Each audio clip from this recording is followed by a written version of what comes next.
Indian national movement আমরা করছিলাম। আগের দিন আমরা যে গান্ধীজির পূর্ববর্তী সময়ে অর্থাৎ গান্ধীজির আগে আমাদের ভারতের অবস্থা কীরকম ছিল সেগুলো সম্পর্কে আমরা অলরেডি ডিসকাস করে নিয়েছি।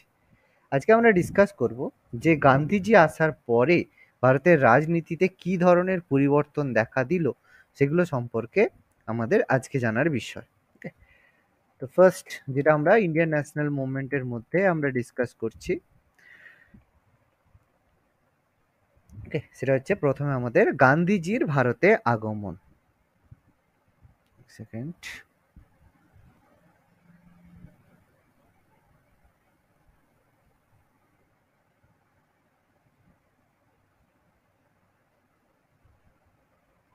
ওকে, প্রত্যেকে হেডিং করবে। প্রথমে আমরা হচ্ছে আগের দিন পড়েছিলাম যে বিভিন্ন ষড়যন্ত্র মামলা বহির্ভারতীয়, এগুলো আমরা আলোচনা করছিলাম। তো আজকে হেডিং করবে যে ভারতের জাতীয়তা আন্দোলন, ভারতের জাতীয়তা আন্দোলন বা ভারতের জাতীয় আন্দোলন।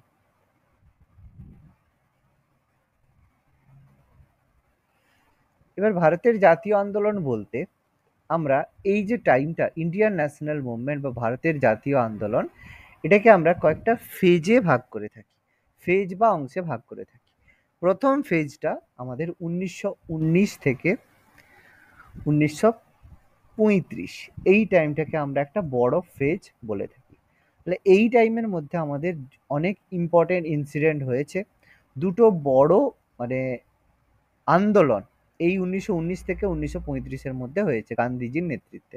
একটা আমরা জানি অসহযোগ আন্দোলন, আর একটা হচ্ছে আইন অমান্য আন্দোলন। তো এই দুটো আন্দোলন আমরা অলরেডি পড়েছি, যেগুলো আমরা জানি, যেগুলো খুব ইম্পর্টেন্ট ছিল আমাদের ইন্ডিয়ান ন্যাশনাল হিস্ট্রিতে।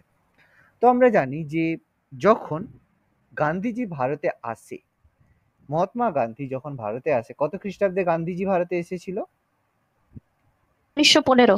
1915, এটা আমরা প্রত্যেকে কম বেশি শুনেছি বা জানি যে 1915। তো 1915 মানে ইনসিডেন্ট তখন কি চলছিল, যে প্রথম বিশ্বযুদ্ধ।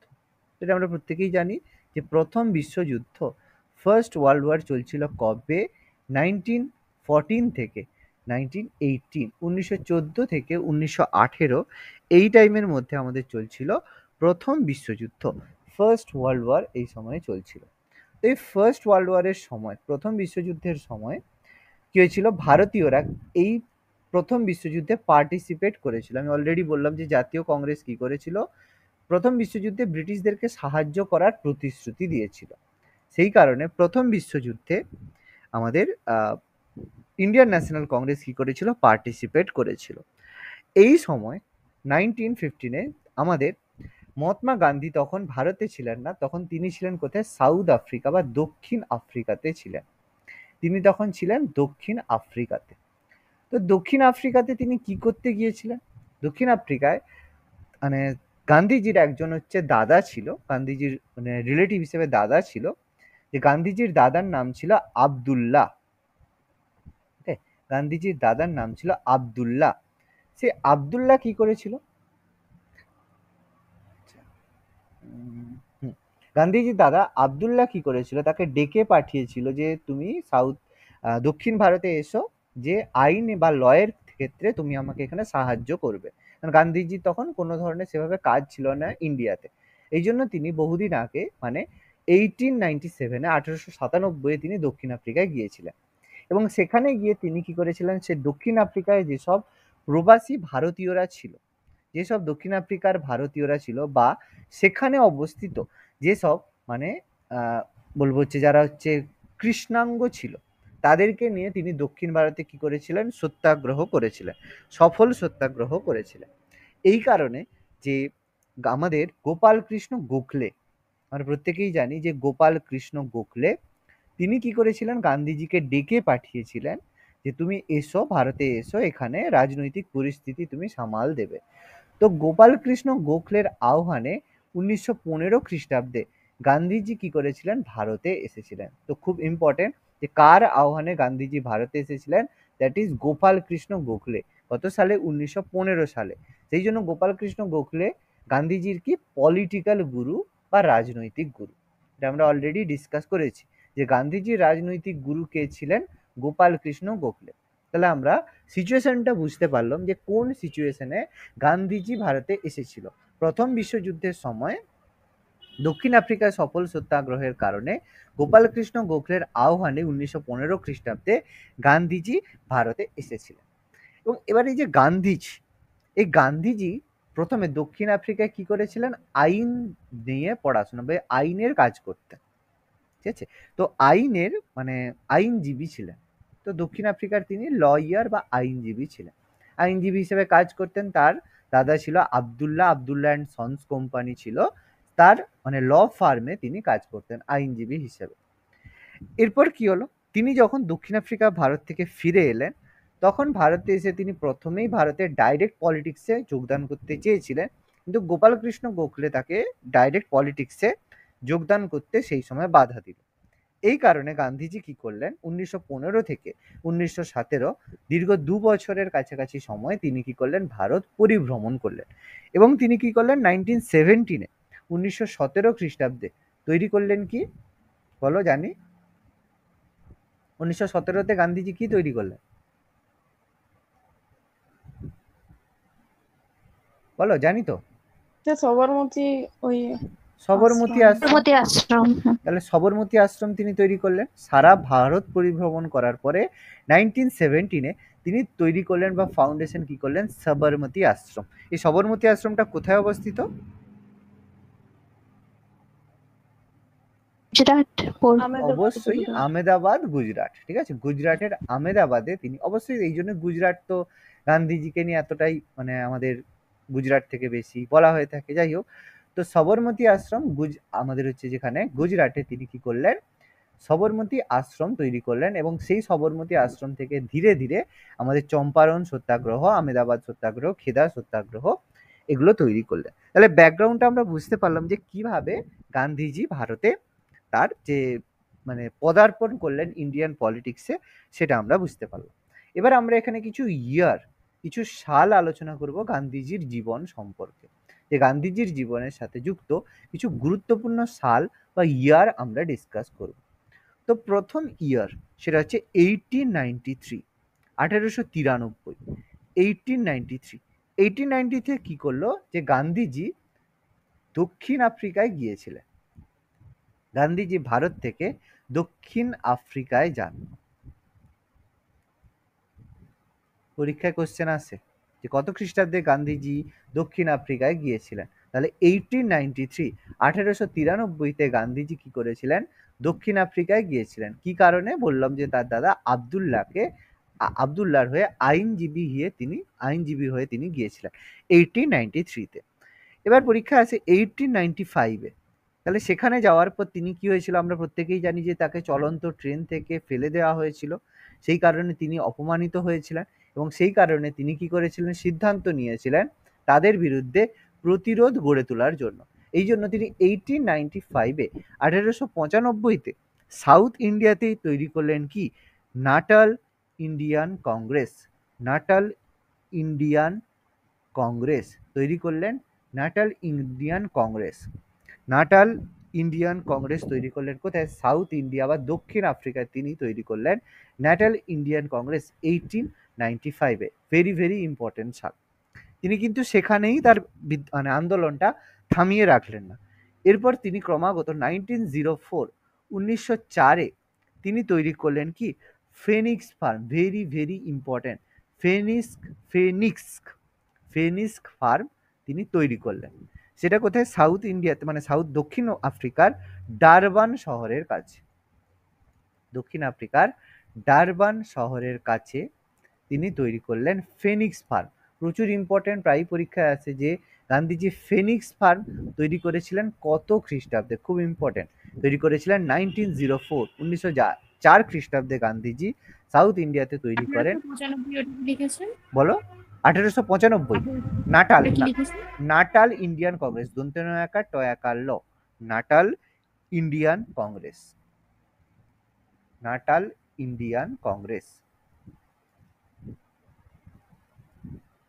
ওকে, নাটাল ইন্ডিয়ান কংগ্রেস। ওখানকার যে ভারতীয়দের নিয়ে অর্গানাইজেশন, ঠিক আছে। ফিনিক্স ফান্ডটাও ছিল সত্যাগ্রাহীদের নিয়ে গঠিত। এরপর তিনি ক্রমাগত কি করলেন, 1900 এই ফিনিক্স ফান্ড তৈরি করে বিভিন্ন জায়গায় নিষ্ক্রিয় প্রতিরোধ আন্দোলন গড়ে তুললেন। কনফার্ম চলতে থাকলো এইভাবে। এরপর গান্ধীজির একটা বড় প্রতিষ্ঠান ছিল, সেটা হচ্ছে 1910-এ গান্ধীজি তৈরি করেছিলেন, 1910-এ। সেটা হচ্ছে টলস্টয় ফার্ম। খুব ইম্পর্টেন্ট, টলস্টয় ফার্ম। গান্ধীজি দক্ষিণ আফ্রিকায় তৈরি করেছিলেন দুটো বিখ্যাত ফার্ম, যেটা আমাদের পড়তে হয়, সেটা হচ্ছে ফিনিক্স ফার্ম 1904-এ, টলস্টয় ফার্ম 1910-এ। লিও টলস্টয়ের দ্বারা তিনি প্রভাবিত ছিলেন, এই জন্য 1910-এ তিনি তৈরি করেছিলেন টলস্টয় ফার্ম, ঠিক আছে। এটা কিন্তু জোহেনাসবার্গ শহরে, জোহেনাসবার্গ, এটা সাউথ আফ্রিকাতেই অবস্থিত, জোহেনাসবার্গ শহরের কাছে। তাহলে এগুলো কিন্তু আমাদের জানতে হবে যে এই ফার্মগুলোয় কি করা হতো, যারা সত্যাগ্রাহী থাকতো তাদেরকে খাবার দেওয়া হতো, এবং খাবার দেওয়ার সাথে সাথে তাদেরকে শেল্টার বা থাকার জায়গাও দেওয়া হতো। এই কারণে খুব ইম্পর্টেন্ট জায়গা ছিল এইসব সত্যাগ্রাহী ফার্মগুলো, যেগুলো গান্ধীজির নেতৃত্বে সাউথ ইন্ডিয়াতে তৈরি করেছিলেন। এরপর আমরা 1915-এর গল্পটা তো আমরা দেখেই নিলাম। 1915 সালে গোপাল কৃষ্ণ গোখলের আহ্বানে ভারতে আসেন গান্ধীজি, এটা আমরা অলরেডি লিখে নিয়েছি। আর তারপরে 1917 বা 17 সালে সবরমতী আশ্রম তিনি তৈরি করলেন, কোথায়, আহমেদাবাদ, গুজরাটে। বলো, এতটা প্রত্যেককে আশা করি নোট ডাউন করেছো। হ্যাঁ স্যার। ওকে, তাহলে চেঞ্জ করি, এর পরের পেজে যাচ্ছি আমি। এবার গান্ধীজি, গান্ধীজি আমাদের হচ্ছে কিছু বুকসের দ্বারা প্রভাবিত ছিলেন। গান্ধীজির জীবনের সাথে কিছু বুকস ওতপ্রোতভাবে জড়িত, যেগুলো আমাদের পরীক্ষায় এসে থাকে। যে গান্ধীজি আমাদের কাছে একটা হিউজ পার্সোনালিটি, আমরা প্রত্যেকেই জানি Gandhiji father of nation, Gandhiji সম্পর্কে। তো কিছু বই তার জীবনের সাথে খুব মানে ডাইরেক্টলি ইনফ্লুয়েন্স, কিছু ব্যক্তি তার জীবনের সাথে খুব মানে ডাইরেক্টলি কানেক্টেড। তার মধ্যে একজন রয়েছেন জন রাস্কিন। আমরা ইংরেজি সাহিত্যে জন রাস্কিনের নাম অনেকেই জানি। তো জন রাস্কিনের একটা বিখ্যাত বই ছিল, তার নাম ছিল আনটু দ্য লাস্ট, মানে শেষ অবধি দেখা উচিত, এরকম জন রাস্কিনের বই ছিল আনটু দ্য লাস্ট। এটা দ্বারা মহাত্মা গান্ধী কিন্তু খুবই প্রভাবিত ছিলেন। আনটু দ্য লাস্ট, নামগুলো লিখে রাখবে, জন রাস্কিনের লেখা বই আনটু দ্য লাস্ট। এছাড়া গান্ধীজি প্রভাবিত ছিলেন আরেকটা বিখ্যাত বই, সেটা হচ্ছে লিও টলস্টয়ের লেখা। এই যে টলস্টয় ফার্ম বললাম, তিনি টলস্টয় একজন বড় ফিলোসোফার ছিলেন। তো লিও টলস্টয়ের লেখা বই ছিল দ্য কিংডম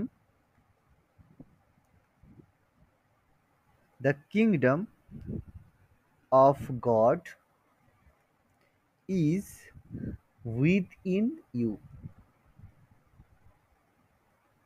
মানে বলতে চাইছি যে ভগবানের যে সাম্রাজ্য সেটা তোমার মধ্যেই রয়েছে। এটা খুব বড় ফিলোসফি, আমাদের প্রত্যেকেই জানি। The kingdom of God is within you, মানে ভগবান তোমার প্রত্যেকের মধ্যেই রয়েছে, বা ভগবানের যে কিংডম বা ভগবান যেখানে থাকে সেটা আমাদের সবার মধ্যেই রয়েছে। লিও টলস্টয়ের বিখ্যাত বই, যার দ্বারা গান্ধীজি প্রভাবিত ছিলেন। এছাড়া আরেকটা বিখ্যাত বই, এটা তো আমাদের প্রচুর পরীক্ষায় আসে, সেটা হচ্ছে সিভিল ডিসওবিডিয়েন্স। সিভিল ডিসওবিডিয়েন্স, এটা অ্যাকচুয়ালি এই বইটা আমেরিকার যে গৃহযুদ্ধ হয়েছিল তার উপর ভিত্তি করে গড়ে উঠেছিল, সিভিল ডিসওবিডিয়েন্স। রাইটারটার নাম বলতে পারবে কেউ? রাইটারের নাম হচ্ছে David Emerson Thoreau. David Emerson থরোর লেখা বই সিভিল ডিসওবিডিয়েন্স, এটা প্রচুর বার পরীক্ষায় এসেছে, এমসিকিউ বলো বিভিন্ন জায়গায়। ডেভিড ইমালসন থরোর সিভিল ডিসওবিডিয়েন্স, সিভিল ডিসওবিডিয়েন্স বইটির লেখককে, এটা কিন্তু প্রচুর বার পরীক্ষায় কোশ্চেন রিপিট এসেছে। ওকে, যেগুলোর দ্বারা গান্ধীজি প্রভাবিত ছিলেন। ওকে, আর আমাদের তো ভগবত গীতা তো রয়েছে, সেটা নিয়ে আমি আর বলছি না। তো গীতার দ্বারাও তিনি প্রভাবিত ছিলেন, কিন্তু আমাদের এই বইগুলোর রাইটারের নাম পড়তে হবে, যে এই বইগুলোর রাইটার কে ছিলেন, এটা আমাদের লাগবে। এছাড়া গান্ধীজি নিজে কিছু বই লিখেছিলেন, নিজে কিছু বই লিখেছিলেন। তার মধ্যে তার অটোবায়োগ্রাফির নাম কি ছিল, গান্ধীজির অটোবায়োগ্রাফি? স্বরাজ। তাই অটোবায়োগ্রাফির নাম হিন্দ স্বরাজ ছিল? অটোবায়োগ্রাফির নাম কি ছিল গান্ধীজির অটোবায়োগ্রাফি? হিন্দ স্বরাজ তার লেখা বুক। তুমি যেটা বললে হিন্দ স্বরাজ, সেটা তার লেখা বই, হিন্দ স্বরাজ। বাট অটোবায়োগ্রাফির নাম কি ছিল?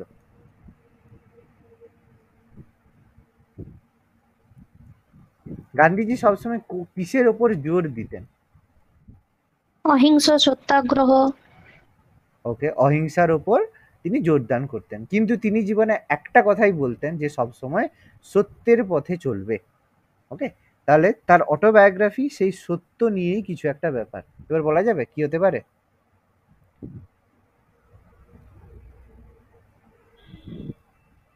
পারা যাবে কারো? আচ্ছা, দেখো অটোবায়োগ্রাফিটার নাম লিখবে the story, the story of my, একদম my life, sorry my experiment, experiment with truth. এটা তার বইটার পুরো নাম, the story of my experiment with truth. সত্যের সাথে আমার যে এক্সপেরিমেন্ট, সেটা এবার অনেক জায়গায় নামটা এরকমই দেওয়া আছে যে experiment, my experiment with truth. শুধু এই নামটাই অনেক জায়গায় মেনশন করা আছে, মাই এক্সপেরিমেন্ট উইথ ট্রুথ, কিন্তু বইটার পুরো নাম হচ্ছে the story of my experiment with truth. এটা অরিজিনাল তার অটোবায়োগ্রাফির নাম। হিন্দ স্বরাজ কিন্তু তার লেখা বই, কিন্তু অটোবায়োগ্রাফির নাম হচ্ছে মাই experiment with truth, the story of my experiment with truth. মনে থাকবে? তাহলে এটা হ্যাঁ গান্ধীজির স্যার। লেখা বই, এটা গান্ধীজির লেখা বই, আর এগুলো হচ্ছে প্রভাবিত বই। দুটো যেন গুলিয়ে না যায়, ঠিক আছে? একটা লেখা বই আর একটা হচ্ছে প্রভাবিত বই, দুটোর মধ্যে যেন পার্থক্য মাথায় থাকে। একটা হচ্ছে প্রভাবিত বই আর একটা হচ্ছে লেখা বই। আর গান্ধীজি কি করতেন, কিছু সংবাদপত্র পাবলিশ করতেন, কিছু সংবাদপত্র গান্ধীজি প্রকাশ করতেন। বলতে পারবে কি কি সংবাদপত্র তিনি পাবলিশ করতেন? হরিজন। হরিজন, আচ্ছা, আর? ইন্ডিয়া। আচ্ছা, প্রথম দেখো আমি একটু সিকোয়েন্স ওয়াইজ বলে দিচ্ছি, তাহলে দেখো ক্লিয়ার হয়ে যাবে। প্রথম হচ্ছে যিনি প্রকাশ করতেন তিনি হচ্ছে ইন্ডিয়ান ওপিনিয়ন। ওকে, ভারতের ওপিনিয়ন, ইন্ডিয়ান ওপিনিয়ন। ওপিনিয়ন জানি আমাদের মতামত, ইন্ডিয়ান ওপিনিয়ন। এটা ছিল একটা উইকলি মানে সাপ্তাহিক পত্রিকা, কিন্তু এই সাপ্তাহিক পত্রিকাটা তিনি প্রকাশ করতেন কোথায়? দক্ষিণ আফ্রিকায়। এটা পরীক্ষায় এসে থাকে যে দক্ষিণ আফ্রিকায় গান্ধীজি কোন পত্রিকাটা প্রকাশ করতেন, সেটা হচ্ছে Indian opinion. Very very important. Indian opinion পত্রিকাটা গান্ধীজি প্রকাশ করতেন কোথায়? দক্ষিণ ভারত বা সাউথ ইন্ডিয়ায় তিনি এটা প্রকাশ করতেন বা পাবলিশ করতেন। এটা তার প্রথম প্রকাশিত পত্রিকা ছিল। নেক্সট যেটা তিনি ভারতে প্রকাশ করেছিলেন সেটা হচ্ছে ইয়ং ইন্ডিয়া। ওকে, ইয়ং ইন্ডিয়া। এই ইয়ং ইন্ডিয়ার নামটাই পরবর্তীকালে পরিবর্তিত হয় হরিজন নামে। এটাই পরবর্তীকালে ইয়ং ইন্ডিয়া বন্ধ হয়ে যায়, নাম পরিবর্তিত হয়ে যায় হরিজন। ঠিক আছে, প্রথম থেকে তার নাম ছিল ইয়ং ইন্ডিয়া, পরে এটার নাম হয়ে যায় হরিজন। এবং হরিজন যখন পাবলিশ হয়, ইয়ং ইন্ডিয়া যখন পাবলিশ হতো সেটা গুজরাটিতে হতো, আর যখন হরিজন পাবলিশ হয় সেটা ইংরেজিতে পাবলিশ করা হয়েছিল, ইংলিশ। ওকে, সেটা এইটা আমাদের সেকেন্ড মানে দ্বিতীয় যে প্ল্যান, মানে দ্বিতীয় যে আমরা বলবো পত্রিকা যেটা গান্ধীজি প্রকাশ করতেন। ওকে, থার্ড পত্রিকা, তৃতীয় পত্রিকা যেটা গান্ধীজি প্রকাশ করতেন সেটা হচ্ছে নবজীবন। নবজীবন, এটা তিনি গুজরাটি ভাষায় প্রকাশ করতেন। দেখো আশা করি এতটা লেখা হয়েছে।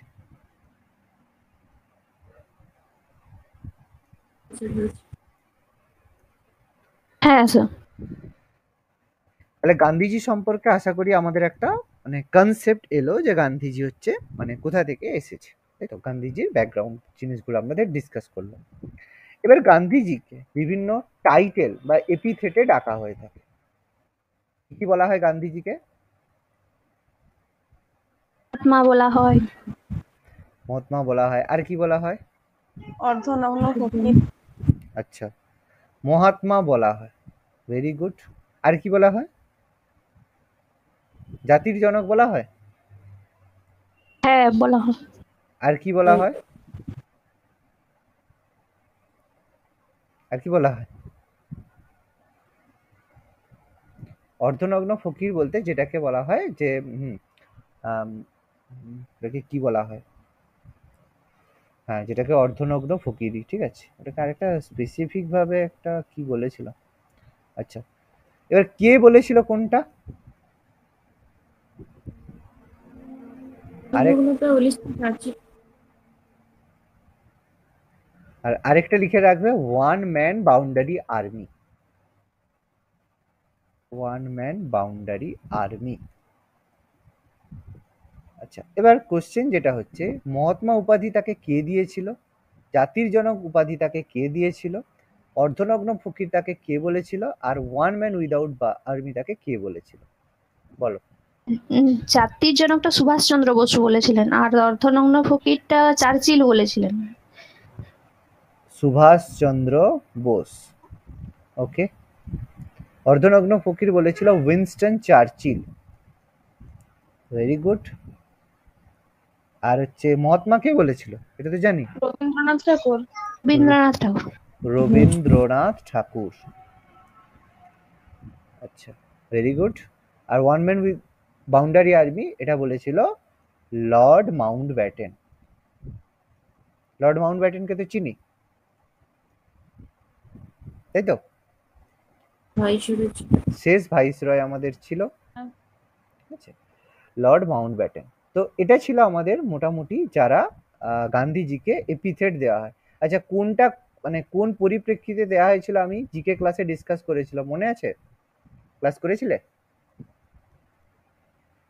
না আরেকবার বলে স্যার দিতে? বলেছিলেন। আরেকবার বলে দিতে হবে না মনে আছে?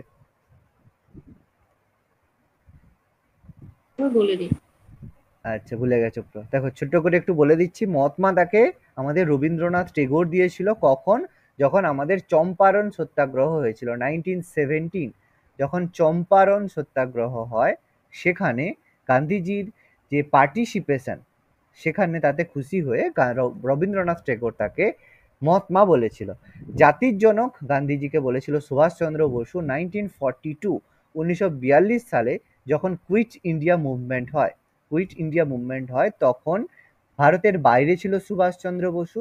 তখন ব্রিটেন থেকে আমাদের হচ্ছে যে বলো ব্রিটেনের হচ্ছে নামটা, বার্লিন থেকে অল ইন্ডিয়া রেডিওতে, সেখানে সুভাষচন্দ্র বসু গান্ধীজিকে ফাদার অফ নেশন বা জাতির জনক আখ্যা দিয়েছিল। ওকে। তার পরিপ্রেক্ষিতে গান্ধীজি সুভাষচন্দ্র বসুকে একটা এপিথেট দিয়েছিল। কি মনে আছে? মনে আছে? ভুলে গেছো? নেতাজি। তোর পাগল। নেতাজি তাকে আজাদ হিন্দ ফৌজ থেকে দিয়েছিল। তাকে দিয়েছিল প্যাট্রিয়টস অফ প্যাট্রিয়টস, বলেছিলাম? হ্যাঁ। মনে পড়ছে একটু? ওকে, সেখানে বলেছিলাম। আর হচ্ছে লাস্ট অফ অল যে অর্ধনগ্ন ফকির, এটা কখন বলেছিল মনে আছে? এটা বলেছিল 1930, 1930-এ। যখন কি হয়েছিল? সেকেন্ড গোল টেবিল বৈঠক, আইন অমান্য আন্দোলনের সময় যখন সেকেন্ড রাউন্ড টেবিল কনফারেন্স হয়েছিল। সেকেন্ড রাউন্ড টেবিল কনফারেন্স হয়েছিল। কোথায় হয়েছিল রাউন্ড টেবিল কনফারেন্স গুলো? লন্ডনে।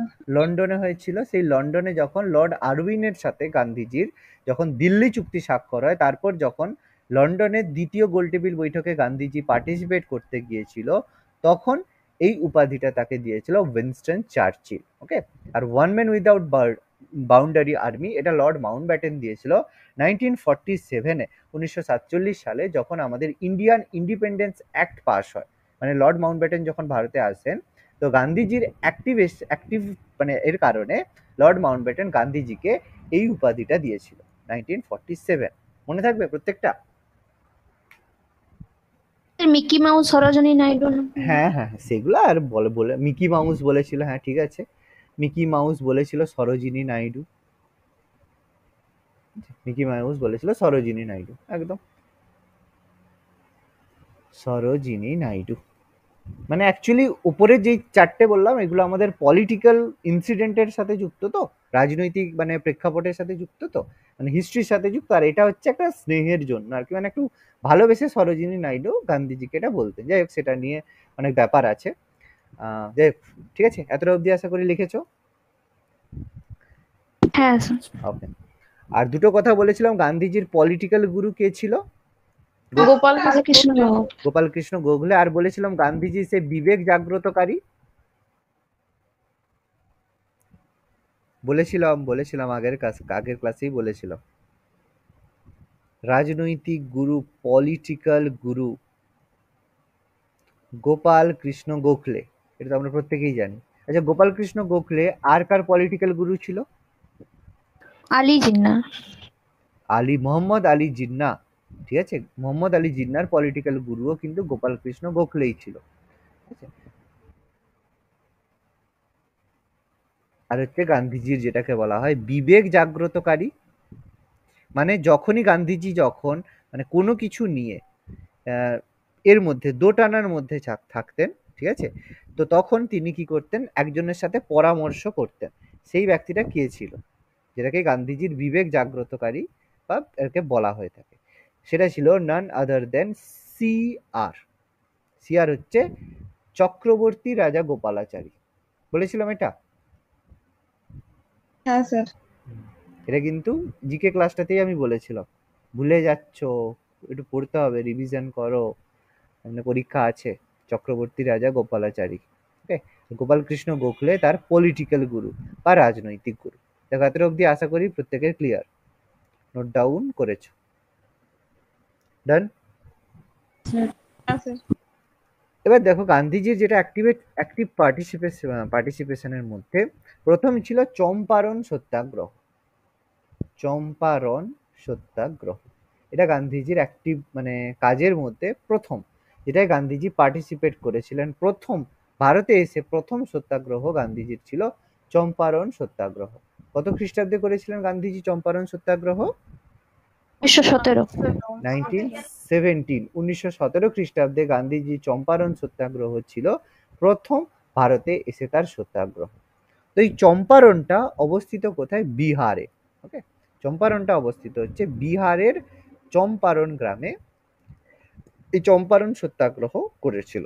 এখানে কি হতো, এটা অ্যাকচুয়ালি এটা ছিল আমাদের কৃষি মানে এগ্রিকালচার, কৃষক বিদ্রোহ ছিল, মানে কৃষির সাথে যুক্ত। কৃষকদেরকে নিয়ে কৃষক সত্যাগ্রহ বলতে পারি, যে কৃষকদের স্বার্থ রক্ষার জন্য গান্ধীজি এই সত্যাগ্রহটা করেছিলেন। কোথায় করেছিলেন? বিহারে করেছিলেন। এটা ছিল একটা কৃষক সত্যাগ্রহ, যেটা হয়েছিল কোথায়? বিহারে করেছিলেন। এবার কেন করেছিলেন হঠাৎ করে সত্যাগ্রহ? তোর মানে কারণ তো কিছু একটা রয়েছে। সেটাই ছিল তিন কাঠিয়া প্রথার বিরুদ্ধে। এক্সপ্লেন করতে পারবে হোয়াট ইজ তিন কাঠিয়া প্রথা? কি আইডিয়া আছে তিন কাঠিয়া প্রথা কি? দেখো, তিন কাঠিয়া প্রথা হচ্ছে আমাদের 1 বিঘা মানে ক কাঠা হয়? 1 বিঘা মানে 10 কাঠা। 10 কাঠা হয় না 20 কাঠা হয় 1 বিঘা? 20 কাঠা। 20 কাঠা 1 বিঘা হয়, ঠিক আছে। তো আগে কি হতো, এই যে 20 কাঠার মধ্যে 3 কাঠাতে নীল চাষ করতে বাধ্য করা হতো। যে আমরা জানি যে নীল চাষ, এই যে ইন্ডিগো চাষ বা নীল চাষ, সেটা কিন্তু ভারতে করা হতো। কেন করা হতো? কারণ নীল চাষের জন্য ইংল্যান্ডে কি হয়েছিল, শিল্প বিপ্লব হয়েছিল, এবং শিল্প বিপ্লবের মধ্যে সব থেকে বেশি যেটা এক্সপ্যান্ড করেছিল সেটা হচ্ছে টেক্সটাইল ইন্ডাস্ট্রি। প্রত্যেকেই জানি তো, টেক্সটাইল ইন্ডাস্ট্রি বা কার্পাস বয়ন শিল্পের জন্য যেটা সব থেকে বেশি প্রয়োজনীয় উপাদান ছিল সেটা হচ্ছে নীল। কিন্তু সমস্যা হচ্ছে নীল চাষ যেখানে হবে সেখানের যে মানে মানে আমাদের যে জমি, সেটা অনুর্বর হয়ে যাবে। সেই কারণে কি হয় যে ভারতে এসে তারা কি করতো, নীল চাষ করতো এবং ভারত থেকে সেটা নিয়ে যাওয়া হতো। ভারতীয় চাষিদেরকে কি করা হতো, বাধ্য করা হতো যে নীল চাষ করার জন্য। তারা 20 কাঠার মধ্যে 1 বিঘার মধ্যে 3 কাঠায় তারা নীল চাষ করতে বাধ্য থাকতো। তো এই কারণে কি হতো, তাদের কৃষকদের যে জমির উর্বরতা শক্তি হ্রাস পেত, এই জন্য তারা আন্দোলন করেছিল। এই বিরুদ্ধে গান্ধীজি কি করেছিল, প্রথম সত্যাগ্রহ করেছিল। এটা যদি পরীক্ষা বলে গান্ধীজির প্রথম সত্যাগ্রহ কোনটা ছিল, সেটা হবে চম্পারণ সত্যাগ্রহ। এটা ছিল গান্ধীজির ভারতে প্রথম সত্যাগ্রহ যেটা গান্ধীজি কন্ডাক্ট করেছিল, প্রথম সত্যাগ্রহ ছিল চম্পারণ সত্যাগ্রহ। কবে? 1917। কিসের বিরুদ্ধে? চম্পারণ সত্যাগ্রহ, মানে তিন কাঠিয়া প্রথার বিরুদ্ধে। তো এখানে গান্ধীজি কি করেছিল, এটাতে সফল হয়েছিল এবং সফল হওয়ার পরে এটাকে 1917তেই এই যে তিন কাঠিয়া প্রথাকে বিলুপ্ত করে দেওয়া হয়। তাহলে এটা আমাদের সফল সত্যাগ্রহ ছিল। এরপর কি হলো, চম্পারণ সত্যাগ্রহে সাকসেসফুল হওয়ার পরে গান্ধীজির একটু বুঝতে পারলো যে আমার পপুলারিটি বাড়ছে, গান্ধীজির নাম চারিদিকে ছড়িয়ে পড়লো।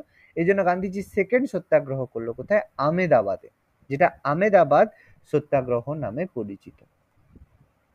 তো আমেদাবাদ সত্যাগ্রহ গান্ধীজি করলেন কবে? পরের বছরই 1918-তে, 1918-তে গান্ধীজি কি করলেন? দ্বিতীয় সত্যাগ্রহ করলেন, যেটা পরিচিত কি আমাদের কাছে? আমেদাবাদ সত্যাগ্রহ নাম। কিন্তু এই সত্যাগ্রহটা কিন্তু কৃষকদের নিয়ে ছিল না, এটা কি ছিল? যে শ্রমিকদের নিয়ে সত্যাগ্রহ ছিল। তাহলে এটা ছিল শ্রমিক সত্যাগ্রহ, মানে যারা সেখানকার যে শ্রমিক ছিল, আমেদাবাদে অবস্থিত যেসব শ্রমিকরা ছিল, তাদের কি হতো? বেতন বৃদ্ধি করা হতো না, তাদের এক্সট্রা টাইম খাটানো হতো কিন্তু প্রপারলি তাদের বেতন দেওয়া হতো না। এই জন্য গান্ধীজির নেতৃত্বে তারা কি করলো? আন্দোলন শুরু করলো। এবং আন্দোলনের শুরু করার সাথে সাথে কি হলো, গান্ধীজির মানে অ্যাকচুয়ালি দাবি ছিল তাদের বেতন বৃদ্ধি, শ্রমিকদের বেতন বৃদ্ধির দাবি ছিল। এখানে ছিল তিন কাঠিয়া প্রথা লোপ করার দাবি, এখানে ছিল বেতন বৃদ্ধির দাবি, তাই তো? তাহলে গান্ধীজির নেতৃত্বে তারা কি করলো? আবার সবাই মিলে অনশন করলো, সত্যাগ্রহ করলো, এবং অ্যাট লাস্ট তাদের বেতন কি করা হলো? 35% বৃদ্ধি করা হলো, 35% কি করা হলো? তাদের বেতনকে বাড়িয়ে দেওয়া হলো। তার মানে এটাও ছিল আমাদের কাছে একটা সফল সত্যাগ্রহ, এটা ছিল তার রেজাল্ট, ঠিক আছে? 35% কি হলো? তার এটাকে বাড়িয়ে দেওয়া হলো। তাহলে আমেদাবাদ সত্যাগ্রহ সেকেন্ড সত্যাগ্রহ, আমেদাবাদ সত্যাগ্রহ। এটার পরে গান্ধীজি কি করলেন? আরো পপুলার হলে এই জন্য গান্ধীজি কি করলো? তার থার্ড সত্যাগ্রহ, তৃতীয় সত্যাগ্রহ করলেন, যেটা হচ্ছে খেদা সত্যাগ্রহ। কবে হলো? সেম ইয়ার 1918, 1918-তে গান্ধীজি কি করলেন? খেদা সত্যাগ্রহ কন্ডাক্ট করলেন। তাহলে এটা হচ্ছে 1918, 1918-তে খেদা সত্যাগ্রহ। এটাও কি ছিল? এটাও কিন্তু প্রথমের মতো এটাও ছিল কিন্তু কৃষক সত্যাগ্রহ ছিল, এটাও ছিল কৃষক সত্যাগ্রহ ছিল, মানে এগ্রিকালচার বা কৃষকদেরকে নিয়ে তিনি এই সত্যাগ্রহটা করেছিলেন। তো এই খেদাটা কোথায় অবস্থিত? গুজরাট। গুজরাট। খেদাটা কিন্তু অবস্থিত আমাদের গুজরাটে। আমেদাবাদটাও গুজরাটে অবস্থিত, খেদাটাও গুজরাটে অবস্থিত।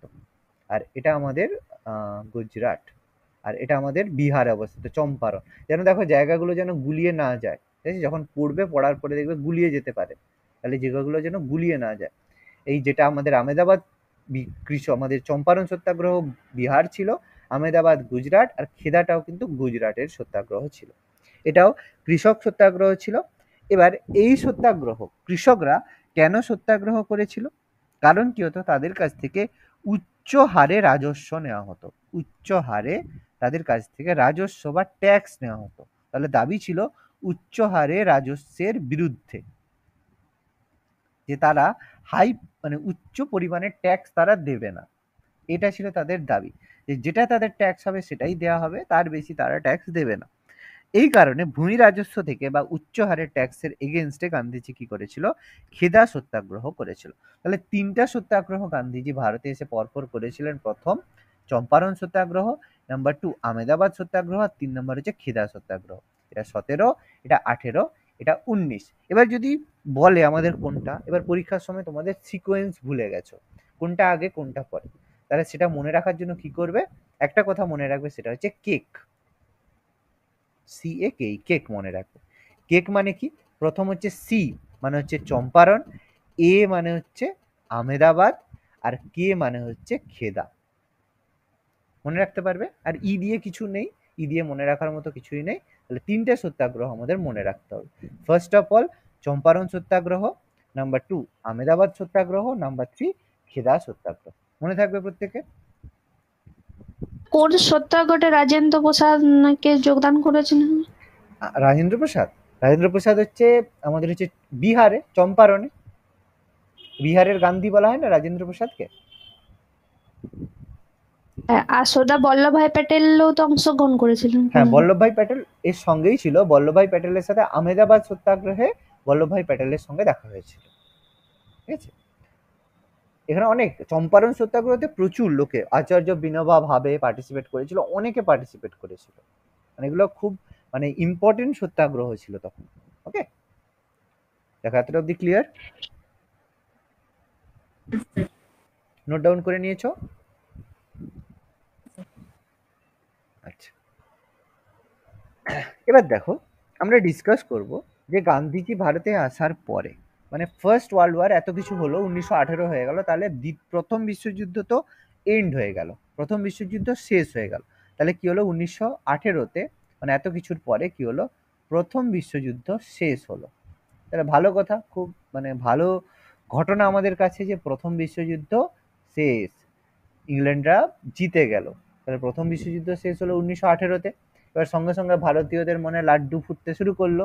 কারণ কি, ইন্ডিয়ান ন্যাশনাল কংগ্রেস তো সাহায্য করেছিল ব্রিটিশদেরকে সাহায্য করেছিল, যে ব্রিটিশরা বলেছিল যে স্বাধীনতার পরে মানে যুদ্ধে যদি জিতে তাহলে কি করবে, ইন্ডিয়ানদের ডোমিনিয়ন স্ট্যাটাস দেবে।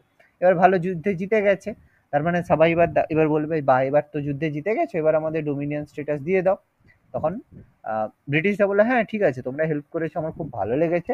তাহলে প্রাইজ দিল। কি প্রাইজ দিল? কি প্রাইজ দিল 1918 প্রথম বিশ্বযুদ্ধের পরে 1919-এ ভারতীয়রা কি প্রাইজ পেল? দুটো খুব বড় প্রাইজ পেল। Dengue transport.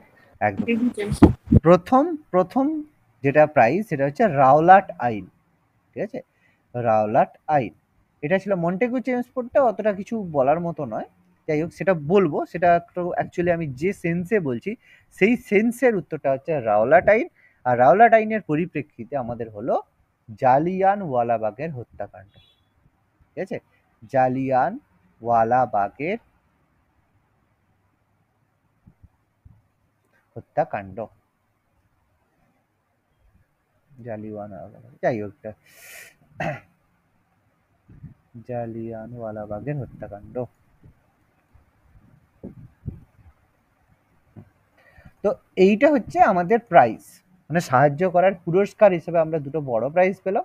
একটা হচ্ছে রাওলাট অ্যাক্ট, আর একটা হচ্ছে জালিয়ানওয়ালাবাগের হত্যাকাণ্ড। তাহলে অবশ্যই এটা আমাদের খুব বড় প্রাইজ, কারণ ব্রিটিশদেরকে সাহায্য করেছি, তো প্রাইজ তো আমাদের পেতেই হবে। এটা আমাদের বড় প্রাইজ ছিল ভারতীয়দের কাছে। তো সেটা আমাদের 1919-এর যেটা হচ্ছে মন্টেগু ট্রান্সপোর্ট, সেটা তো আমরা অলরেডি মানে আমরা পড়েছি, জানি।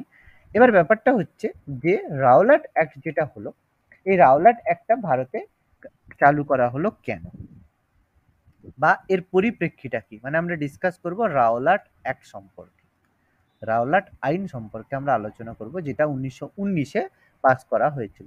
তাই রাওলাট আইনে কি জিনিসটা বলা হলো বলো, এর সম্পর্কে কারো কোনো ইনফরমেশন জানা আছে রাওলাট আইন সম্পর্কে? কেউ কিছু বলতে চাও? ওকে, তাহলে আমাকেই বলতে হবে। ওকে, তো রাওলাট আইন 1919 সালে পাস করা হলো। ব্রিটিশ পার্লামেন্ট কি করলো, এটাকে পাস করলো। এবার যেটা আমাদের পরীক্ষায় আসে, এই যে রাওলাট আইনের জন্য একটা কমিশন গঠন করা হয়েছিল, একটা কমিশনের রিপোর্টের ভিত্তিতে এই রাওলাট আইনটা পাস করা হয়েছিল। কমিশনের নাম কি ছিল? কমিশনের নাম ছিল সিডিসন কমিশন। মনে রাখবে যে সিডিসন, দন্তেশ্ব হচ্ছে ডয় হচ্ছে দন্তেশ্ব, তালবস্য দন্তের ন। সিডিসন কমিশনের সুপারিশে কি হয়েছিল, ভারতের রাওলাট আইন পাস হয়েছিল। এই সিডিসন কমিশনকে রাওলাট কমিশনই বলা হয়। এবার রাওলাট কমিশন বললে তোমরা সঙ্গে সঙ্গে বুঝতে পেরে যাবে রাওলাট কমিশন মানে রাওলাট আইন, এই জন্য নামটা দেওয়া থেকে সিডিসন কমিশন।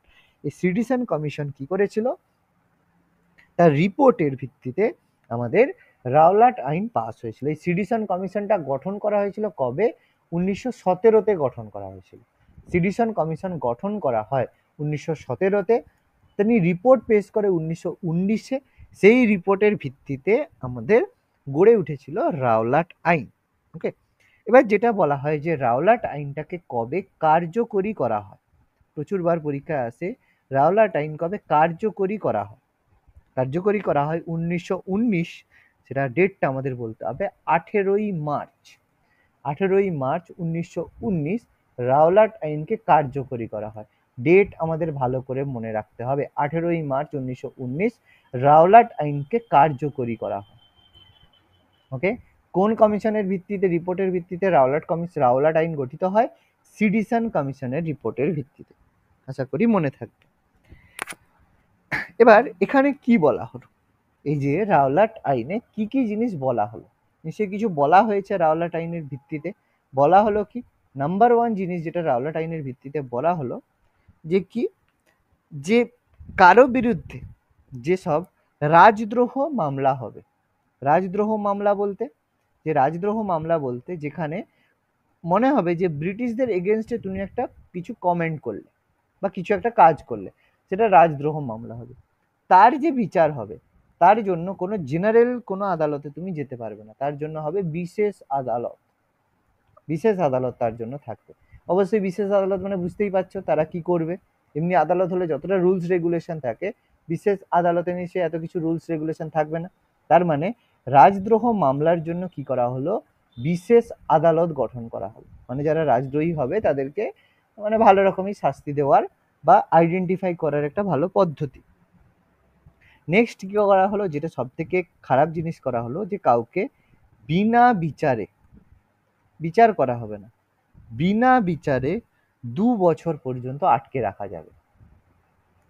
মানে সন্দেহ হয়েছে, যা হয়েছে 2 বছর বিচার হবে না, বিনা বিচারে 2 বছর আটকে রাখা যাবে।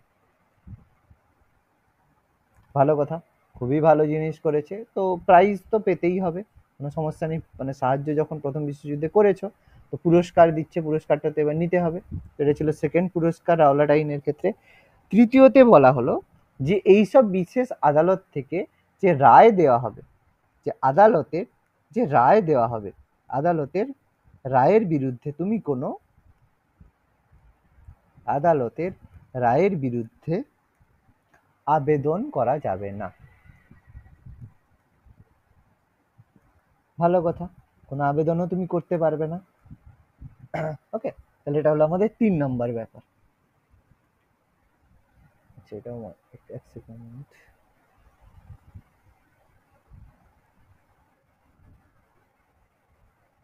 ওকে, নাম্বার 4। নাম্বার 4 কি করা হলো, বলা হলো কাউকে সন্দেহজনক কোনো ব্যক্তি, যদি কাউকে মনে হয় যে সন্দেহ রয়েছে, তাহলে সন্দেহজনক ব্যক্তিকে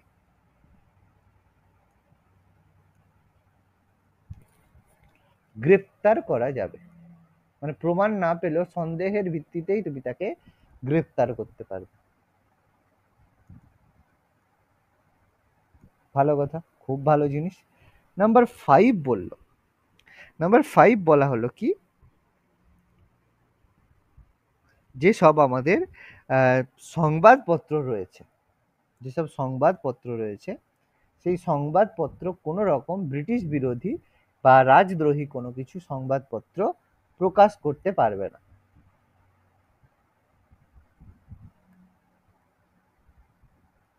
তাহলে খুব ভালো, রাওলাট একটা খুব ভালো একটা অ্যাক্ট আমাদেরকে পুরস্কার হিসেবে দিল ব্রিটিশরা। তো এই যে পরিষ্কার, এই যে রাওলাট একটা দেয়া হলো, তাহলে এটা নিশ্চয়ই ইন্ডিয়া বা ভারতীয়দের কাছে একটা রিপারকেশন হবে। ভারতীয়রা নিশ্চয়ই এর রিপ্লাইতে কিছু না কিছু করবে। তো সেই রাওলাট অ্যাক্টের রিপ্লাই বা রেসপন্স ভারতীয়দের মধ্যে কি ছিল? তো সেই রেসপন্সের মধ্যে প্রথম হলো যে আমাদের যে কেন্দ্রীয় আইন পরিষদ রয়েছে, সেন্ট্রাল লেজিসলেটিভ অ্যাসেম্বলি রয়েছে, যেটাকে CLA বলবো, সেন্ট্রাল লেজিসলেটিভ অ্যাসেম্বলি, কেন্দ্রীয় যে পরিষদ রয়েছে, আইন পরিষদ রয়েছে, যেখানে অনেক ভারতীয়রা মেম্বার ছিল। প্রথম ভারতীয় মেম্বার কে ছিল সেন্ট্রাল লেজিসলেটিভ অ্যাসেম্বলির? প্রথম ভারতীয় মেম্বার মনে আছে? গভর্নর জেনারেল কাউন্সিলের প্রথম ভারতীয় সদস্য,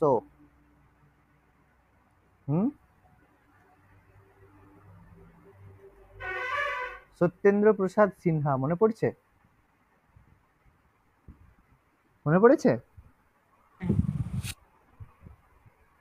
আচ্ছা, তো সেন্ট্রাল লেজিসলেটিভ অ্যাসেম্বলির মেম্বার, তার মধ্যে মোহাম্মদ আলী জিন্নাহ ছিল, মদন মোহন মালব্য ছিল। তারা কি করলো, মদন মোহন মালব্য তারা কি করলো, এই পদ ত্যাগ করলো, তারা কি করলো, এখান থেকে বেরিয়ে এলো। এর পরিপ্রেক্ষিতে রেসপন্স হলো। এরপর কি হলো, আমাদের যে গান্ধীজি এই আইনটাকে একটা বিখ্যাত কথা বলেছিল, বলতে পারবে এই আইনটাকে গান্ধীজি কি বলেছিল? রাওলাট অ্যাক্টকে বলেছিল কালা কানুন। মনে থাকবে গান্ধীজি কোন আইনকে গান্ধীজি কালা কানুন বলেছিল? মনে রাখবে রাওলাট অ্যাক্টকে গান্ধীজি বলেছিল কালা কানুন। এবার তার সাথে সাথে গান্ধীজি এই একটাকে আরেকটা কথা বলেছিল, কি বলেছিল, যে উকিল নেহি, মানে এই অ্যাক্টে কোনো উকিল নেই, এই অ্যাক্টে কোনো আপিল নেই, উকিল নেহি আপিল নেহি, ঠিক আছে, আর এতে কোনো দলিল নেই, সেই জন্য বললো উকিল নেহি আপিল নেহি দলিল নেহি। কোন অ্যাক্টকে গান্ধীজি এই কথাটা বলেছিলেন? Rowlatt act. কালা কানুন গান্ধীজি বলেছিলেন রাওলাট অ্যাক্টকে। উকিল নেহি আপিল নেহি দলিল নেহি এটা বলেছিলেন তিনি রাওলাট অ্যাক্টকে। দেখো মনে থাকবে এতটা? ক্লিয়ার? এটা এতটা প্রত্যেকের ক্লিয়ার তো? হ্যাঁ স্যার। আচ্ছা, তো এই রাওলাট আইনের পরিপ্রেক্ষিতে আমাদের কি হলো, রাওলাট সত্যাগ্রহ হলো। পেজ চেঞ্জ করছি, এতটা হয়েছে, পেজ তাহলে চেঞ্জ করবো। হ্যাঁ স্যার। ঠিক আছে।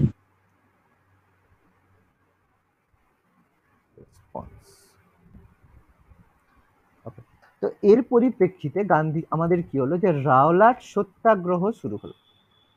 রাওলাট সত্যাগ্রহ, রাওলাট আইনের পরিপ্রেক্ষিতে কি হলো, রাওলাট সত্যাগ্রহ শুরু হলো। তো এই যে রাওলাট সত্যাগ্রহ, এই যে রাওলাট সত্যাগ্রহ যেটা আমাদের যে প্রথমবার ছিল অল ইন্ডিয়া সত্যাগ্রহ। এর আগের যে সত্যাগ্রহ ছিল দেখো, চম্পারণ সত্যাগ্রহ, আহমেদাবাদ সত্যাগ্রহ, এটা কিন্তু ছিল প্রথমবার কোনো না কোনো জায়গাকে, একটা আহমেদাবাদকে নিয়ে, একটা গুজরাটকে নিয়ে, একটা ছোট জায়গা। কিন্তু এই রাওলাট সত্যাগ্রহটা ছিল প্রথমবার ভারতের সত্যাগ্রহ। মানে এই কারণে রাওলাট সত্যাগ্রহকে বলা হয় যে এটা ছিল প্রথম সর্বভারতীয় আন্দোলন। খুব ভালো, খুব প্রথম সর্বভারতীয় আন্দোলন বা সত্যাগ্রহ। এই জন্য অনেকে ভুল করো যে অসহযোগ আন্দোলনের সাথে অ্যান্সারটাকে ভুল করো। প্রথম যদি বলা হয় সর্বভারতীয় আন্দোলন বা সত্যাগ্রহ, অপশন দেখবে যদি রাওলাট সত্যাগ্রহ থাকে সেটা কিন্তু আমাদের ফার্স্ট অ্যান্সার হয়ে যাবে। রাওলাট সত্যাগ্রহ কিন্তু আমাদের প্রথম অ্যান্সার হয়ে যাবে, যে প্রথম সর্বভারতীয় আন্দোলন বা প্রথম সর্বভারতীয় সত্যাগ্রহ ছিল রাওলাট সত্যাগ্রহ। মনে থাকবে? তো এই যে রাওলাট সত্যাগ্রহটা হয়েছিল, এই রাওলাট সত্যাগ্রহটা প্রথমবার করার জন্য গান্ধীজি কি করেছিল, 1919 হয়েছিল, এটা তো সিম্পল বুঝতেই পারছি, রাওলাট অ্যাক্টের রেসপন্সে 1919 রাওলাট সত্যাগ্রহ হয়েছিল। তো গান্ধীজি এর জন্য, রাওলাট সত্যাগ্রহের জন্য গঠন করেছিল কি, সত্যাগ্রহ সভা। সত্যাগ্রহ সভা তৈরি করেছিল। এবার এটা কোথায় করা হয়েছিল? অবভিয়াসলি জায়গাটা ছিল বোম্বে প্রেসিডেন্সি বা বোম্বাই প্রেসিডেন্সি। কেন বোম্বাই প্রেসিডেন্সি? কারণ গান্ধীজি আমাদের যে গুজরাট, মহারাষ্ট্র, এটা তখন আলাদা আলাদা তো ছিল না, তখন সেটা বোম্বের মধ্যে ছিল। তাহলে আমরা খুব সিম্পলি বলতে পারি যেটা বোম্বে প্রেসিডেন্সিতে, বোম্বে প্রেসিডেন্সিতে এটা গঠিত হয়েছিল, এবং বোম্বে প্রেসিডেন্সিতেই এর জনপ্রিয়তা সব থেকে বেশি ছিল। কারণ যেখানেই গান্ধীজি থাকবে সেখানেই এর জনপ্রিয়তাটা বাড়বে। তো বোম্বে প্রেসিডেন্সিতে কি হলো, রাওলাট সত্যাগ্রহের জন্য রাওলাট আমাদের সত্যাগ্রহ সভা গঠিত হলো। এবার এই সময়, এই সত্যাগ্রহের সময় যে 10th এপ্রিল একটা দিন ছিল, 10th এপ্রিল, ওকে, এই 10th এপ্রিল কি হলো, এই সত্যাগ্রহের পাঞ্জাবেও এর হচ্ছে সত্যাগ্রহটা ছড়িয়ে পড়েছিল। পাঞ্জাবের মধ্যে সেটা জায়গা হচ্ছে অমৃতসর। সেই অমৃতসরে কি হয়েছিল, এই সত্যাগ্রহটা ছড়িয়ে পড়েছিল, এবং অমৃতসরে দুজন সত্যাগ্রহী নেতা ছিল। তাদের নাম কি ছিল বলতে পারবে কেউ? যাদেরকে অ্যারেস্ট করা হয়েছিল তার কারণে জালিয়ানওয়ালাবাগের হত্যাকাণ্ড হয়েছিল, নামটা কিন্তু প্রচুরবার পড়ে পরীক্ষায়, পারবে? তাদের নাম ছিল সৈফুদ্দিন কিচলু। সৈফুদ্দিন কিচলু, কয় হস্যই চ লয় হস্যই, সৈফুদ্দিন কিচলু। আর একজনের নাম ছিল সত্যপাল। নাম দুটো মনে রাখবে, সৈফুদ্দিন কিচলু আর সত্যপাল। এদের দুজনকে কি করা হয়েছিল, অ্যারেস্ট করা হয়েছিল।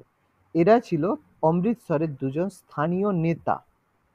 এরা ছিল অমৃতসরের দুজন স্থানীয় নেতা। এরা ছিল অমৃতসরের দুজন স্থানীয় নেতা। তো এদেরকে যখন অ্যারেস্ট করা হলো, এদেরকে অ্যারেস্ট করার কারণে কি হলো, আন্দোলন শুরু হলো সমস্ত আমাদের অমৃতসরের মধ্যে। এই আন্দোলনটা ছড়িয়ে পড়লো। এই কারণে কি হলো, ঘটনাটা ঘটলো কবে, 10th এপ্রিল, 10ই এপ্রিল হলো।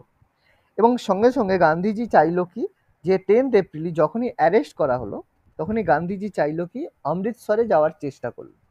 এবং অমৃতসরে গান্ধীজি যাতে না আসতে পারে, সেই জন্য গান্ধীজির অমৃতসরে আসাকে সরকার কি করলো, ব্যান্ড ঘোষণা করলো। যে বললো যে গান্ধীজি আমাদের অমৃতসরে আসতে পারবে না, Gandhi can not come to মানে অমৃতসর। এই জন্য গান্ধীজি কি করলো, কথা শুনলো না, জোর করে অমৃতসর যাওয়ার চেষ্টা করলো ব্যান্ড হওয়া সত্ত্বেও। এই কারণে গভর্নমেন্ট কি করলো, বাধ্য হয়ে গান্ধীজিকে অ্যারেস্ট করলো। 10th এপ্রিল কি করলো, গান্ধীজিকে কি করা হলো, অ্যারেস্ট করা হলো। তাকে গান্ধীজিকে কি করলো, যাতে না পৌঁছাতে পারে, কারণ গান্ধীজি যদি পৌঁছায় আন্দোলনটা আরো বড় হয়ে যাবে। এই কারণে 10 তারিখ কি হলো, অ্যারেস্ট করা হলো।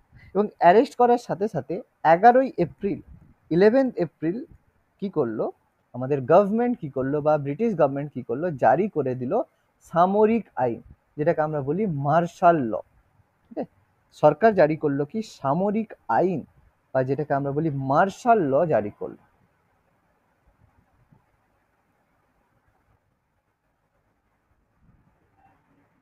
জারি করলো সামরিক আইন বা মার্শাল আইন বা মার্শাল ল। তো এই মার্শাল ল যখন জারি করলো, মার্শাল ল জারি করার মাধ্যমে কি 144 ধারা এর মধ্যে ইনক্লুডেড থাকে, যে কেউ সশস্ত্র বা কোনো জায়গায় সমাবেত হতে পারবে না। যেটা আমরা মার্শাল লতে জানি, আমাদের হচ্ছে কিছু ফান্ডামেন্টাল রাইটস এখানে এখন যেগুলো আমাদের অ্যাক্টিভেট। তখন কি মার্শাল ল মানে তুমি কোনো জায়গায় কোনো মানে আন্দোলন করতে পারবে না, কোনো সংঘের সাথে কোনো কিছু একাধিক লোক সেখানে যোগদান করতে পারবে না। তো 11ই এপ্রিল কি হলো, সরকার কি করলো, সামরিক আইন জারি করলো। তো যখনই সামরিক আইন জারি করলো, তখন করার সাথে সাথে এবার গান্ধীজিকে কি করা হলো, অ্যারেস্ট করার জন্য খবরটা যখন অমৃতসরে পৌঁছালো, তখন 12ই এপ্রিল কি হলো, পুরো পাঞ্জাবে কি হলো, মারপিট শুরু হলো, দাঙ্গা। গান্ধীজিকে কেন গ্রেপ্তার করা হবে, এই সত্যপালেদেরকে কেন গ্রেপ্তার করা হবে, এই জন্য 12ই এপ্রিল কি হলো, পুরো ভারতের মধ্যে মানে অমৃতসর থেকে শুরু করে সারা ভারতের মধ্যে কি হলো, 12ই এপ্রিল কি হলো, যে মানে দাঙ্গা শুরু হলো। ওকে, প্রচুর দাঙ্গা মানে মানে দাঙ্গা শুরু হলো মানে সারা ভারত। এই জন্য এবার সবাই পরের দিন সবাই মিলে ডিসাইড করলো যে 13ই এপ্রিল তারা ডিসাইড করলো কি করবে, 13ই এপ্রিল 1919 তারা ডিসাইড করলো যে জালিয়ানওয়ালাবাগ বলে একটা জায়গা, সেখানে সবাই একসাথে মিলিত হবে। তা কবে, 13ই এপ্রিল। 13 এপ্রিলে বললো তারা সেখানে শান্তিভাবে মিলিত হয়ে আলোচনা করবে কিভাবে এর বিরুদ্ধে আন্দোলন করা যেতে পারে। সেটা কবে হবে, 13ই এপ্রিল করা হবে 1919। ভালো কথা, কোথায় হবে, অমৃতসরের জালিয়ানওয়ালাবাগে। অমৃতসরের জালিয়ানওয়ালাবাগ, জালিয়ানওয়ালাবাগ। তো সেখানে যে মাঠ রয়েছে সেখানে মিলে সবাই মিলে বসা হবে, বসে আলোচনা করা হবে যে আমরা কি করতে পারি। তো এই কর্মসূচি ডিসাইড করার জন্য সবাই মিলিত হবে বলে ঠিক করলো, এবং সবাই মিলিত হলো। এবং সেই সময় যেহেতু মার্শাল ল জারি ছিল, সেই জন্য ব্রিটিশ সেনাপতি, তার নাম ছিল জেনারেল ডায়ার, তার নাম ছিল যে জেনারেল ডায়ার। তিনি কি করলেন, বললে তার এটা তো আমাদের হচ্ছে মানে এই হিসাবে তোমার হচ্ছে অনৈতিকভাবে মানে যেটাকে মানে বেআইনিভাবে সবাই মিলিত হয়েছে, যেহেতু মার্শাল ল জারি হয়েছে, এই জন্য কি হলো, গুলি চালানোর নির্দেশ ছিল এদের ওপর, ভিড়ের ওপর গুলি চালানো। এবং এর ফলে এতে মারা গেল কতজন, সরকারি হিসাব অনুযায়ী 379 জন, 379 জন এতে মারা গেছিল। কিন্তু সত্যিকারের এটার সংখ্যা অনেক বেশি ছিল, এটা পরবর্তীকালে অনেক কিছু রিপোর্ট এগুলো পাবলিশ করে থাকে। ঠিক আছে, তো এই ঘটনাটা আমাদের কাছে জালিয়ানওয়ালাবাগের হত্যাকাণ্ড নামে পরিচিত। ওকে, এই ঘটনাটা আমাদের জালিয়ানওয়ালাবাগের হত্যাকাণ্ড নামে প্রত্যেকে পরিচিত। তো এর রেসপন্সে এই জালিয়ানওয়ালাবাগের যে হত্যাকাণ্ড, এর রেসপন্সে কি কি হলো, মানে এর তদন্ত করার জন্য একটা কমিটি গঠন করা হয়েছিল। বলতে পারবে তদন্ত করার জন্য কোন কমিটি গঠন করা হয়?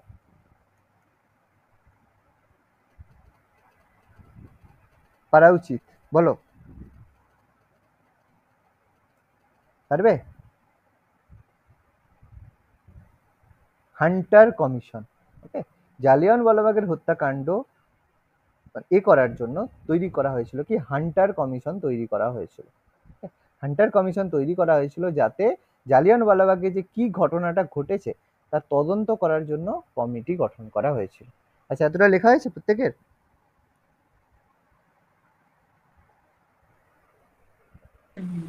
আচ্ছা, আর এই হান্টার কমিশনের রিপোর্টটাকে গান্ধীজি একটা বলেছেন, গান্ধীজি এই হান্টার কমিশনের রিপোর্টটাকে বলেছেন যে হোয়াইট ওয়াশ। হোয়াইট ওয়াশ কেন বলেছে? হোয়াইট ওয়াশ মানে বুঝতেই পারছো, কোনো জিনিসের উপর যদি সাদা জিনিস হোয়াইট ওয়াশ করা হয় কেন? তার সমস্ত কীর্তিগুলোকে লুকিয়ে দেওয়ার জন্য।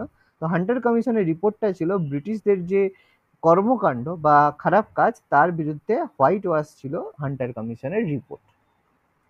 তো এর পরিপ্রেক্ষিতে আমরা জানি আমাদের যে রবীন্দ্রনাথ টেগোর, তিনি কি করেছিলেন? নাইটহুড উপাধি ত্যাগ করেছিলেন। এটা প্রত্যেকে জানি যে আমাদের যে রবীন্দ্রনাথ টেগোর কি করেছিলেন? নাইট উপাধি বা নাইটহুড উপাধি ত্যাগ করেন, তাই তো? নাইটহুড উপাধি ত্যাগ করেন।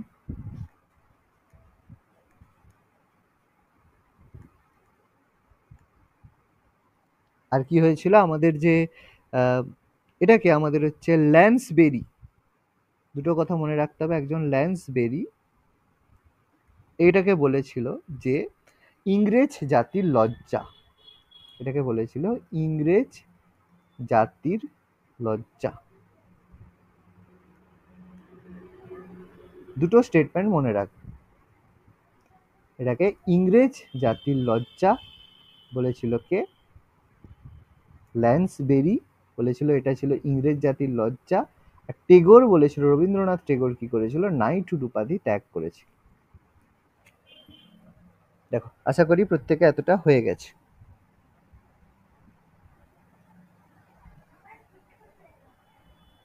ডান প্রত্যেকের এটা? আচ্ছা, আচ্ছা, লাস্ট পয়েন্ট, আজকের একদম লাস্ট পয়েন্ট। আমরা পরের দিন খিলাফত মুভমেন্ট, অসহযোগ আন্দোলন ডিসকাস করব। লাস্ট ইনফরমেশন, জেনারেল ডায়ারকে এই ঘটনা যে করেছিল এটা ভারতীয়দের মধ্যে মানে খুব রোষ ছিল, এই জন্য জেনারেল ডায়ারকে হত্যা করেছিল কে বলতো? কে হত্যা করেছিল? মদনলাল সিংহা। না, এটা ছিল, হত্যা করেছিল কে?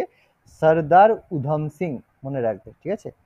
সর্দার উধম সিং, সর্দার উধম সিং জেনারেল ডায়ারকে হত্যা করেছিল, ঠিক আছে? যিনি পরবর্তীকালে, উধম সিং নিজের নাম পরিবর্তন করে ইংল্যান্ডে গিয়েছিল, ইংল্যান্ডে গিয়েছিল তাকে হত্যা করার জন্য। সেখানে তিনি তার নাম নিয়েছিল রাম মোহাম্মদ সিং, রাম মোহাম্মদ সিং। এই নাম নিয়ে তিনি ভারতে মানে ইংল্যান্ডে যান এবং ইংল্যান্ডে গিয়ে জেনারেল ডায়ারকে হত্যা করেন। এটা, এই হত্যাটা হয়েছিল ইংল্যান্ডে। এবং কবে হয়েছিল? দু তিন দিন পরে না, অনেক দিন পরে, 1940-এ হয়েছিল, 1914-এর 13ই মার্চ।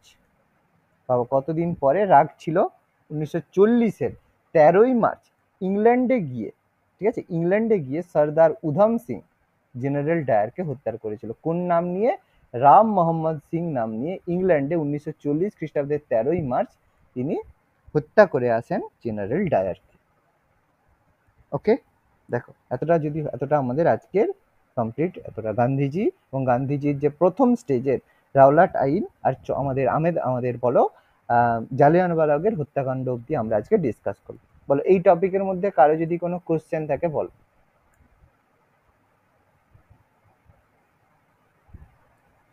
রাওলাট আইন বাতিল হয়েছিল না রয়ে গেছিল? না, এটা হচ্ছে পরে বাতিল করা হয়েছিল, যে অসহযোগ আন্দোলন যখন হয় এরপরে এই ঘটনার পরে, মানে আমাদের যে এই রাওলাট, আমাদের যে বললাম এই যে হ্যাঁ, এই জালিয়ানওয়ালাবাগ হত্যাকাণ্ডের পরে এটাকে বাতিল করে দেওয়া হয়েছে, যখন 1919-এ যেটা আমাদের যে মন্টেগু চেমসফোর্ড সংস্কার আইন হয়, তারপরে এটাকে বাতিল করে দেওয়া হয়। ওকে, ডান। Yes, sir. হ্যাঁ স্যার। ওকে, তাহলে তোমরা এটা একটু ভালো করে পড়ে নেবে। পরের দিন আমরা যে খিলাফত আন্দোলন, অসহযোগ আন্দোলন, সেগুলো সম্পর্কে আমরা পরের দিন ডিসকাস করব। তারপরে আমরা ডিসকাস করব যে অসহযোগ আন্দোলন এবং তারপরে যে কিভাবে আমাদের স্বরাজ্য পার্টি তৈরি হলো এবং অসহযোগ আন্দোলনের পরে কী সব কর্মকাণ্ড হলো। যেমন আমাদের তার মধ্যে চট্টগ্রাম অস্ত্রাগার লুণ্ঠন থেকে শুরু করে মাস্টারদা সূর্য সেন, এদের সম্পর্কে বিনয় বাদল দীনেশ, এগুলো সম্পর্কে আমরা পরের দিন ডিসকাস করবো। যে অসহযোগ আন্দোলন যখন গান্ধীজি ডাক দিয়েছিল, সেটা যখন ব্যর্থ হয়েছিল, তখন তারপরে কংগ্রেসের মধ্যে বা আমাদের ভারতের মধ্যে স্বাধীনতা সংগ্রামের মধ্যে কি পরিবর্তন দেখা দিয়েছিল, সেটা আমাদের আলোচনার বিষয়বস্তু। ওকে।